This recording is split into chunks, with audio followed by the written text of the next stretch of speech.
అయితే మీరు అన్‌స్టాపబుల్ షోకి ఎలా వెళ్ళగలిగారు? ఎలా వెళ్ళగలిగానంటే ఇట్లనే ఒక యాంకర్స్ అంటే మీ మీడియా వాళ్ళే ఒక రిఫర్ చేశారు. వాళ్ళు హ్మ్. బాలకృష్ణ సార్‌కి యాక్సిడెంట్ అయింది. హ్మ్. చెయ్యి ఫ్రాక్చర్ అయింది ఆ టైంలో. హ్మ్. హ్మ్. అయితే హ్మ్. ఆ షో అప్పుడు అంటే 2 ఎపిసోడ్స్ అయింది. థర్డ్ ఎపిసోడ్ తర్వాత ప్రోమో రిలీజ్ అయింది. ప్రోమో రిలీజ్ అయ్యే టైంకి షో మీద చాలా బ్యాడ్ కామెంట్స్ వచ్చినాయి వాళ్ళకి. ఇగ ఓకే. షో బాలకృష్ణ మీద నెగెటివ్ కామెంట్స్ చాలా తయారైనాయి. ఈయన పెద్ద హోస్టింగ్ వస్తాడా? అదా? ఇదా? అని కూడా చాలా నెగెటివ్. ఆ టైంలో ఎవరినో కొన్ని మంచిగా పట్టుకుందాం అనే టైం ఇంకా కొన్ని టీవీ ఛానల్స్‌లలో నాది చాలా వచ్చినాయి నా హ్మ్. ఇంటర్వ్యూస్. హ్మ్. ఈయనని పట్టుకుందామని నన్ను ఒకతను పట్టుకున్నాడు. ఒరిజినల్‌గా ఆ ఇంటర్వ్యూకి పోయేదాకా అంటే ఆ షోకి పోయేదాకా ఆ పేరు నన్ను డిస్క్లోజ్ చేయలేరు. నేనేందంటే ఎవరైనా గానీ నన్ను ఇంటర్వ్యూ అడిగితే ఇంటర్వ్యూ ఇస్తాను నేను. నా హ్మ్. షెడ్యూల్‌ని బట్టి ఇస్తాను. కానీ నాకు డీటెయిల్స్ కావాలి. ఇప్పుడు మీరు ఏదో ఛానల్‌లో ఏదో ఇచ్చుకుంటే రేపు పొద్దున దానికి రెస్పాన్సిబుల్ నేనెందుకు అవుతా? అంటే సార్ అట్లా షో పేరు చెప్పలేను. కానీ నాకు మీ ఇంటర్వ్యూ కావాలంటారు. నేనన్నా అట్లా ఇవ్వలేను నేను. నాకు ఏదన్నా డిస్క్లోజ్ చేయకుండా మీరు ఏదో దాంట్లో ఇచ్చుకుంటే రేపు పొద్దున మీరే ఇచ్చిర్రని చెప్తే నేను ఎట్లా అంటే, సరే మనం పోదాం మా మేనేజర్‌ని కల్పిత్తా అని అక్కడ మన మేనేజర్ ప్రదీప్ అని ఉన్నాడు ఒకాయన. తనని హ్మ్. కలిసాను. హ్మ్. సార్ ఇది పరిస్థితి అన్‌స్టాపబులే కానీ పబ్లిక్‌లోకి రాలేదు. థర్డ్ ఎపిసోడ్ మీదే. అంటే షో ఇట్లా కొద్దిగా పడిపోయింది. మీ ద్వారా లేపాలనుకుంటున్నాను. మీ ఇంటర్వ్యూ కావాలి. ఇట్లా హ్మ్. ఉంటది అంటే మొత్తం చెప్పిండు అప్పుడు నాకు. హ్మ్. ఇలా ఉంటది. హోస్టింగ్ అన్నప్పుడు వేరే వాళ్ళు ఉండే. కానీ లాస్ట్ టైమ్‌లో బాలకృష్ణ, అనిల్ రావిపూడి వచ్చారు. Sorry okay. బ్రహ్మానందం, అనిల్ రావిపూడి వచ్చారు. ఓకే. అలా చెప్తే చేశారది. ఓకే. హ్మ్. ఎలా అనిపించిందప్పుడు? చాలా బాగుంది. చాలామందయితే బాలకృష్ణ సార్‌ని ఏదో అనుకుంటారు.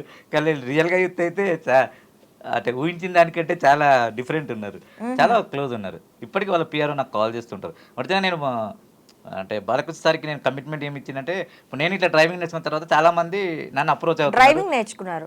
అవును. నేను కార్ డ్రైవ్ చేస్తాను. ఓహ్! హ్మ్. హ్మ్. నేను కార్ దాని డ్రైవ్ గురించి చేస్తా. మాట్లాడదాం. మీరు చెప్పండి. యాహ్! హ్మ్. అయితే నేను డ్రైవింగ్ నేర్చుకున్న తర్వాత చాలామంది నాకు డ్రైవింగ్ నేను కూడా నేర్చుకుంటా అని చెప్పి నాకు ఫోన్ చేస్తున్నారు. మా అందరి డిజేబుల్ పర్సన్ చూసి నేను ఒక డ్రైవింగ్ స్కూల్ పెట్టాలని అప్రోచ్ అయ్యాను. అంటే హ్మ్. లాస్ట్ హ్మ్. ఇయరే అప్రోచ్ అయ్యాను. అప్పుడు ఉన్న గవర్నమెంట్‌కి. అది ఇంకా పెండింగ్‌లో ఉంది. ఓకే. నాకేందంటే ఒక 1000 స్క్వేర్ యార్డ్ ఓపెన్ ల్యాండ్ అడిగి దాని హ్మ్. మీద ట్రాక్ చేసి ఒక 2 కార్లు తీసుకొని చేద్దామనుకున్నా. దానికే బాలకృష్ణ సార్ కూడా హెల్ప్ చేస్తా అన్నారు. హ్మ్. అప్పటి నుంచి రెగ్యులర్‌గా నాకు ఎవరి 15 డేస్, 1 మంత్ అట్లా వాళ్ళ పీఆర్‌ఓలు ఫోన్ చేస్తుంటారు. సార్ అడుగుతున్నారు ఏమన్నా అప్రోచ్ అయ్యిండ్రా? పర్మిషన్ వచ్చిందా? అది ఇది అని. అలా. హ్మ్. హ్మ్. తను హ్మ్. రిబ్బన్ కటింగ్‌కి వస్తా అన్నారు నా స్కూల్‌కి. ఓకే. అందుకే డ్రైవింగ్ స్కూల్ పేరు కూడా ఆ సార్ పేరే పెట్టాను నేను. అన్‌స్టాపబుల్ డ్రైవింగ్ స్కూల్ అని ఆ సార్ ముందే డిసైడ్ చేశాను నేను ఆ పేరుని కూడా. ఓకే. యాహ్! అయితే ఇప్పుడు డ్రైవింగ్ అన్నారు కదా! నార్మల్ పీపుల్‌కే డ్రైవింగ్ చాలా కష్టం నేర్చుకోవటం. అవును. మరి అసలు హైట్‌కి, దానికి అసలు బ్రేక్, క్లచ్ అని మీకు స్పెషల్‌గా ఏమైనా డిజైన్ చేసుకున్నారా అంటే కార్‌లో? స్పెషల్‌గా అంటే కొద్దిగా స్పెషల్ ఉంటది. అంటే మా డిజేబుల్ పర్సన్స్‌కి ఆటోమేటిక్ వెహికల్స్ ఇస్తారు. ఈ ఓకే. క్లచ్ గేర్స్ ఉన్న వెహికల్స్ ఇవ్వరు. హ్మ్. అది హ్మ్. లాలో ఉంది. ఆటోమేటిక్‌గా ఓన్లీ ఎక్సిలరేటర్, బ్రేక్. హ్మ్. ఎక్సిలరేటర్, బ్రేక్‌ని పెడల్స్‌ని నేను హైట్ చేపించుకొని, హ్మ్. ఇప్పుడు ఇక్కడ హైట్ పెరగడానికి కుషన్ ఎట్లేస్తారో, ఆ సీట్ హ్మ్. మీద కుషన్ ఏసి నేను అడ్జస్ట్ చేసుకొని చేపించుకున్నదది. ఓకే. అది యాస్ పర్ ఆర్‌టీఏ గవర్నమెంట్ ప్రకారం నేను పర్మిషన్ తీసుకొని మాడిఫై చేపించింది. ఆ మాడిఫైకి దాదాపు 50,000 వరకు ఖర్చయింది. వాళ్ళొక సర్టిఫికేట్ ఇస్తారు. ఇది హ్మ్. డిజేబుల్ వెహికల్ అని చెప్పి. హ్మ్. హ్మ్. అదని చేసి నేను మాడిఫై అయితాను. దాంట్లో ఫస్ట్ నేను అనుకున్నదేంటంటే, ఉమ్మడి రాష్ట్రంలో నేను మొట్టమొదటి వ్యక్తిని. దాని గురించి నేను కోర్ట్‌కెళ్ళి కొట్టాను. ఎందుకంటే, ఆర్‌టీఏ వాళ్ళు కూడా నాకు లైసెన్స్ ఇవ్వనన్నారు. హ్మ్. అంటే దానికి వాళ్ళకొక జీవోలో లా ఉంది. 4 ½ ఫీట్ కంటే ఎక్కువ ఉంటేనే ఇవ్వాలి, లేకుంటే ఇవ్వద్దు అని. నేను హ్మ్. కొట్లాడాను. మీకు కావాల్సింది హైట్‌తోని సంబంధం ఏమి? ఇప్పుడు కంప్యూటర్ చైర్ మీద కూర్చున్నప్పుడు చైర్ హైట్ టు హైట్ చేస్తారు. అప్పుడైనా వాళ్ళ కంప్యూటర్ జాబ్ ఇవ్వరా మరి? మీకు కావాల్సింది కళ్ళు కనిపియాలి, కరెక్ట్ నడిపిస్తుంటే చేతులు ఉండాలి అంతే. హ్మ్. అట్లా నేను కోర్ట్‌కెళ్ళి స్టే తెచ్చుకొని వాళ్ళ ముందు చేస్తే అప్పుడు నాకు లైసెన్స్ వచ్చింది. నా లైసెన్స్ వచ్చిన తర్వాతనే కేరళలో ఒక అమ్మాయి అబ్బా! చేతులు ఎవ్రీవేర్ లేని మీకు స్ట్రగుల్సే అంతే. ఆ ప్రతి స్ట్రగుల్ దాంట్లో. అయితేనే ఈ పేర్లు వస్తున్నాయి. నాకు ఏదైనా ఓకే. కావాలంటే కంపల్సరీ కొట్లాడుతూనే ఉండాలి అంతే. ఓకే. ఒరిజినల్‌గా డ్రైవింగ్ నేర్చుకోవడానికి కారణము ప్రతి ఒక్క ఇప్పుడున్న యూబర్, ఓలా వాళ్ళకి నేను థాంక్స్ చెప్పాలి. ఎందుకంటే వాళ్ళ నెగెటివ్ కామెంట్ వల్లనే నేను డ్రైవింగ్‌లోకి ఎంటర్ అయినా. ఎందుకంటే నేను హ్మ్. ఎక్కడైనా పోతున్నప్పుడు ఫ్యామిలీతోని గాని, ఇప్పుడు నేను ఆఫీస్‌కెళ్ళాలనుకున్నా గాని, ఇప్పుడు నేను ఉండేది ప్రగతి నగరు. ఆఫీస్ ఏమో ఇక్కడ బంజారాహిల్స్‌ల. హ్మ్. రావడం, పోవడం యూబర్ ఇట్లా ఓలా అవే బైక్స్ గాని, ఆటోస్ గాని బుక్ జేయాలి. హ్మ్. చాలామంది ఏం చేస్తుండంటే నన్ను ఎక్కించుకొని కొంతమంది ఎట్లుంటారంటే కామెంట్ చేస్తుండే. అరే ఇట్లా ఈ పొట్టి పిల్లాడు వచ్చాడు, లేకుంటే లిల్లీపుట్ వచ్చాడు ఇట్లా ఇట్లా అని కామెంట్ చేస్తుండే. వాళ్ళు హ్మ్. ఇప్పుడు మీరు చెప్పినట్టు హిందీ మాట్లాడతారు. నాకు హిందీ రాదనుకుని వాళ్ళు హిందీలో మాట్లాడుతుండే. హ్మ్. ఎవరెవరికో ఫోన్ చేసి సెల్ఫీలు తీసుకొని ఏదో ఇట్లా ఉన్నారు అట్లా ఉన్నారు చెప్తే నాకు అక్కడ చాలా ఫీల్ అయింది. ఎందుకంటే నేను ఒక్కడిని ఉంటే ఏం కాదు. ఫ్యామిలీతోని పోయినప్పుడు కూడా అరే నాకు పెళ్ళైంది ఇట్లా ఒక బాబు ఉన్నాడట అది ఇది అని వాళ్ళ దగ్గర కామెంట్ చేస్తుండే. హ్మ్. నేను అక్కడ ఎందుకంటే ఇప్పుడు మనతోనే నమ్ముకున్న ఒక భార్య పిల్లలకి మనం సపోర్ట్ ఇవ్వకుండా వాళ్ళకి నెగెటివ్ కామెంట్ వస్తే రేపు పొద్దున నేను ఏం చేయగలుగుతా? మనం ఎందుకు నేర్చుకోవద్దని నేను దీని గురించి చాలా కష్టపడి యూట్యూబ్‌లలో అక్కడ ఇక్కడ వెతికి దీని గురించి బెంగుళూరు పోతుండే కంటిన్యూ. ఎవ్రీ హ్మ్. వీకెండ్ బెంగుళూరులో ఒక అబ్బాయి ఉన్నాడు. తను మాడిఫై చేస్తాడు, పోయి అక్కడ పోతే మాడిఫై చేయించాడు. దాని తర్వాత వేరే వెహికల్ తీసుకుని టెంపరీగా దాంట్లో నేను చేసుకుంటే ప్రతి ఒక్క ఇక్కడ ఉన్న దాదాపు 120 130 డ్రైవింగ్ స్కూల్ ఉన్నాయి ట్విన్ సిటీలో. ఏ డ్రైవింగ్ స్కూల్ అడిగినా నీకు నేర్పని అన్నారు. ఎందుకు అని అడిగితే మాకు కంట్రోల్, మీరు డ్రైవింగ్ నేర్చుకుంటే ఐడియా ఉంటుంది, మీకు కూర్చున్న పక్కన ఎవరైతే మీకు ట్రైనింగ్ ఇస్తే వాళ్ళ దగ్గర కంట్రోలింగ్ ఉంటుంది. నాది వాళ్ళకి రాదు, వాళ్ళది నాకు రాదు, కాబట్టి మేము కంట్రోలింగ్ లేకుండా చేయలేమన్నారు. మళ్ళీ నాకు ఒక ఫ్రెండ్ అడిగితే నేర్పిస్తారంటే నేర్పిస్తాను. ఒక ఫ్రెండ్ సాయంతో నేర్చుకున్నా, జగన్ అని ఉన్నాడు, ఆయన నేర్పించారు. నేర్చుకుని ఇక ఇప్పుడు నా వెహికల్ నేది, మీ వెహికల్ మీరు ఇప్పుడు ఇండియాలో మొట్టమొదటి వ్యక్తి అని తెలిసింది.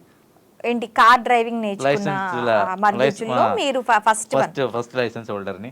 రీసెంట్లీ గిన్నిస్ బుక్ కి నామినేట్ అయ్యాను. ఓ డాక్టరేట్ కూడా వచ్చింది, కామన్వెల్త్. ఓ ఇట్లా అల్లి ఉన్నాయి. దాని ద్వారా అన్స్టాపబుల్ ప్రోగ్రామ్ కూడా వచ్చింది. ఓకే, ఇవన్నీ ఓకే. మరి పొట్టకూటికి జాబు లేదు, కానీ పార్ట్ టైం చేసుకుంటా జీవనోపాధి గడిపిస్తున్నా అంతే. పార్ట్ టైం ఏం చేస్తూ ఉంటారు? నేను ఒక అడ్వకేట్ దగ్గర డాక్యుమెంట్ రైటర్ని. ఒక కంపెనీ ఉంది, కన్స్ట్రక్షన్ కంపెనీలో నేను అకౌంట్స్ మేనేజర్ని. నేను బీకామ్ చేశాను. నేను డిగ్రీలో కూడా రికార్డునే. ఉమ్మడి రాష్ట్రంలో మా మరుగుజ్జుల దాంట్లో మొట్టమొదటి మరుగుజ్జు 2004లోనే డిగ్రీ అయింది. డిగ్రీ చేసిన మొట్టమొదటి వ్యక్తిని. అంటే అది కాదు, మ్యాక్సిమం అంటే సొసైటీలో ఎలా ఉంటుందంటే కొంచెం ఏదైనా డిసెబిలిటీ వచ్చిందంటే వాళ్ళు ఇంకా దేనికి పనికిరారు, వాళ్ళకి అసలు చదువు అవసరం లేదు, ఏం అవసరం లేదు, ఇలాంటి దీంట్లో ఉండిపోతారు. కానీ అవన్నీ పక్కన పెట్టి నేను నా కాళ్ళ మీద నిలబెడతాను, నేను నా కాళ్ళ మీద నిలబడి ముందుకెళ్తాను అని మీ స్పిరిట్ని చూడండి, దానికి హ్యాట్స్ ఆఫ్. థ్యాంక్ యూ అండి. ఎందుకంటే ఇప్పుడు మీరు చెప్తున్నారు టోటల్గా ఉన్న సొసైటీలో నేను అన్నిట్లో కూడా నేను మొదటి వ్యక్తిని, మా దీంట్లో నేను మొదటి వాడిని అని చెప్తున్నారు చూడండి. ఆ నెంబర్ 1 పొజిషన్ ఎవరికి అంత తొందరగా రాదు. ఇప్పుడు ఆ నెంబర్ 1 పొజిషన్ రావాలన్నా కూడాను చాలా కష్టపడుతూ ఉండాలి.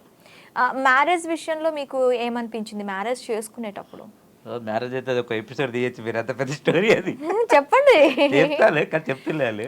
జనరల్గా ఎట్లా అంటే మ్యారేజ్ అవుతుందని నేను కళలో కూడా అనుకోలేదు ఫస్ట్ ఆఫ్ ఆల్. ఎందుకంటే జనరల్గా ఇప్పుడున్న సొసైటీ పరంగా కానీ ఎవరైనా కానీ అందరికీ కావాల్సింది హైట్, పర్సనాలిటీ ఉన్న వ్యక్తులను. నాకు చాలా సంబంధాలు వచ్చాయి, కానీ చూసిన తర్వాత ఇప్పుడు నార్మల్గా ఉన్న అమ్మాయిలు కానీ రిజెక్ట్ చేశారు. ఎందుకంటే నేను హైదరాబాద్లో ఉంటాను తెలుసు అందరికీ. హైదరాబాద్లో ఉంటే ఇప్పుడు నేను మన ఇద్దరం పెళ్ళి అయినాక రోడ్డు మీదకి వెళ్తే ఏమైనా కామెంట్ చేస్తే నాకు అట్లా ఇష్టం ఉండదు. కామెంట్ చేసినప్పుడు నేను తట్టుకోలేను, ఇట్లా నా హస్బెండ్ ఇట్లా ఉండొద్దు అంటే ఇప్పుడు దానికి నేనేం చేయాలని చెప్పిన. ఇప్పుడు సెలబ్రిటీకి పెళ్లి చేసుకొని సెలబ్రిటీ పోతే అందరు చూస్తారు అని చెప్పి ఇప్పుడు హీరోలో ఎవరు పెళ్లి చేసుకోరా? ప్రతి దాని దగ్గర ఆన్సర్స్ ఉంటాయి, కానీ దాన్ని అర్థం చేసుకునే పరిస్థితులను బట్టి ఉండాలి. ఇప్పుడు ఒకరు చూస్తారు అంటే నువ్వు నెగిటివ్ ఎందుకు వరుస్తావు, దాంట్లో పాజిటివ్ ఎందుకు చూస్తారు? ఇప్పుడు 100 ప్లస్లు ఉంటాయి, మైనస్ ఉంటాయి. జీవితం అనేది ప్లస్ ఆర్ మైనసే. అన్ని ప్లస్లు కావాలంటే ఏ దేవుడు ఎవరికి ఇవ్వరు, ఏ లైఫ్ కూడా సక్సెస్ కాదు అది. మరి ఏదైనా కష్టం ఉన్న అక్కడ సుఖం ఉంటుంది, సుఖం ఉంటే కష్టం ఉంటుంది. మరి నువ్వు చేసుకున్న తర్వాత ఇప్పుడు నేను ఒక మాట ఒకటి చెప్పిన, ఇప్పుడు పొద్దున ఇట్లా అడుగుతున్నావు, మంచిగా 5% ఉన్న అబ్బాయిని పెళ్లి చేసుకుంటే అన్ఎక్స్పెక్టెడ్గా యాక్సిడెంట్లా కాలు ఇరిగితే మీరు వదిలిపెడతారా? వదిలిపెడతారు. సరే, ఒకవేళ మీ మనస్తత్వంతో మీరు వదిలిపెడతారు, సెకండ్ చేసుకుంటారు. అదే పరిస్థితిలో రేపు పొద్దున హెల్త్ ఇష్యూస్ వస్తే అట్లా ఎంతమందిని వదిలిపెడతారు? చివరి ఎండింగ్ ఏంది, ఎవరి ఎండింగ్ ఏంది అది? వాళ్ళందరూ పక్కన పెట్టండి, మీ వైఫ్ సంగతి చెప్పండి. మీ వైఫ్ ఎలా యాక్సెప్ట్ చేశారు? నా వైఫ్ సేమ్ నాలాగానే ఉంటది, తను కూడా డిజేబులే. నాకన్నా ఒక ఫీట్ ఎక్కువ ఉంటుంది, అది కూడా పెద్దల గురించిన సంబంధమే. అంటే నాకు అప్పుడు ఏమనిపించింది అంటే ఇట్లా సాధారణ వ్యక్తులు రిజెక్ట్ చేస్తున్నప్పుడు అట్లాంటి బాధ నాకు తెలుసు. ఇప్పుడు డిజేబుల్ బాధ ఒక డిజేబుల్కి తెలుసు కాబట్టి నేను ఎందుకు సపోర్ట్ ఇవ్వకూడదు? తనకు కూడా చాలా సంబంధాలు వచ్చి రిజెక్ట్ చేశారట, మరి నేను ఎందుకు డిజేబుల్కి సపోర్ట్ ఇవ్వద్దు అని చెప్పి నేను యాక్సెప్ట్ చేశాను. వాళ్ళ ఇంట్లో కూడా వాళ్ళ బ్రదర్స్, వాళ్ళ అమ్మ నాన్న కూడా అడిగారట, మరి ఇట్లాంటివి చేసుకుంటే పొద్దున మీరు బయటకు వెళ్తే పరిస్థితి ఏంది, మీకు ఎవరైనా కావాలన్నా కానీ ఫర్ ఎగ్జాంపుల్ ఒక 1 kg 2 kg ఏమైనా వెయిట్ లేపాలంటే కూడా మీకు ఒక తోడు కావాలి. మేము లేపలేము ఇద్దరము, మాకు ఒక తోడు కావాలి. అదేంటంటే ఆయనకైతే ఆయన మాటలతో బట్టి నాకు కాన్ఫిడెంట్ అనిపిస్తుంది. చూద్దాం జర్నీ ఎక్కడ దాకా పోతా అక్కడ దాకా అని చెప్పి. ఇప్పుడు ఎవరైతే మమ్మల్ని డిస్కరేజ్ చేశారో వాళ్ళే ఇప్పుడు మాకు పాదాభివందనం చేస్తున్నారు. దట్ ఇస్ చాలు, అంతే మరిగా అంతే. ఇప్పుడు అదే చాలా మంది సామెత ఉంది కదా, కవర్ని చూసి బుక్ని చూసి కవర్ డిసైడ్ చేయొద్దు, లోపల మ్యాటర్ ఏముందో చూడాలి, అంతే అది. సో ఇప్పుడు లైఫ్ జర్నీ ఎలా ఉంది? పర్లేదు, బాగానే ఉంది, కానీ ఇంకా ఏదో సాధించాలి అంతే.